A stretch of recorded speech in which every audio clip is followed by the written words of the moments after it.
Bonjour et bienvenue dans votre émission Les Matinales du Management, comme tous les mercredis à partir de 10 h. J'ai l'honneur de vous présenter cette émission qui porte sur les problématiques du management dans le contexte sénégalais. Mais aujourd'hui, nous allons traiter le thème nouveau manager, comment réussir sa prise de fonction. Imaginez, vous venez d'être nommé manager dans une organisation avec toutes les responsabilités. Pour relever le défi, il est indispensable de partir sur de bonnes bases pour pouvoir réussir les 100 premiers jours. Pour cela, je vous propose 7 conseils clés pour réussir votre prise de fonction. Premièrement, conduire un diagnostic. Le premier secret pour la réussite du manager, du nouveau manager pour sa prise de fonction, est de conduire un diagnostic. Un diagnostic, c'est quoi? Le diagnostic vient du grec diagnosis, qui veut dire quoi? L'identification d'une maladie par ses symptômes. Donc, il faut faire un diagnostic approfondi pour pouvoir établir un plan d'action de développement.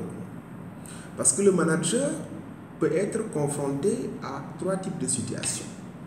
Une situation de démarrage, de lancement, une situation de développement, une situation de redressement.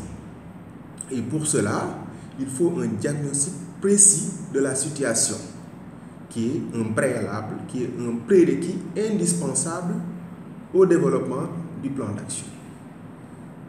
Deuxièmement, adoptez votre stratégie au contexte, car il n'y a pas une recette universelle pour réussir une prise de fonction. Donc, après le diagnostic de l'entreprise, vous devez clarifier les défis et les opportunités. La plus grande erreur serait de penser que les clés de succès d'hier sont celles de vos réussites futures. C'est-à-dire vouloir reproduire les recettes que vous maîtrisez sans tenir compte du contexte. Comme on dit, il n'y a pas un bon ou un mauvais manager, tout dépend du contexte. Troisièmement, prenez le temps de vous familiariser avec la nouvelle organisation.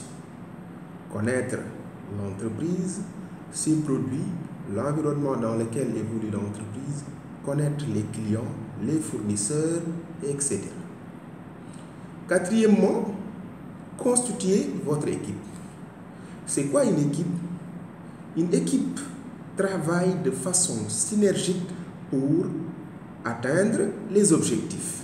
Donc, vous devez constituer une bonne équipe. Si vous héritez d'une équipe, il faut prendre le temps de les évaluer. Prenez le temps de les rencontrer individuellement, d'abord avant la réunion de lancement. Cinquièmement, ne pas dénigrer votre prédécesseur. Beaucoup de managers pensent que pour asseoir leur légitimité, ils vont commencer par dire que mon prédécesseur n'était pas à la hauteur, etc., etc. Ne faites jamais cette erreur. Sixièmement, préparez un rapport d'étonnement. Après la période d'imprégnation qui peut durer 1 semaine ou 2 semaines, préparez un rapport d'imprégnation positif. Il faut que le rapport d'imprégnation soit positif. Et septièmement, enfin, rendez compte régulièrement. Dans une entreprise, il faut toujours faire ce qui est écrit et écrire ce qui est fait. C'était tout pour aujourd'hui.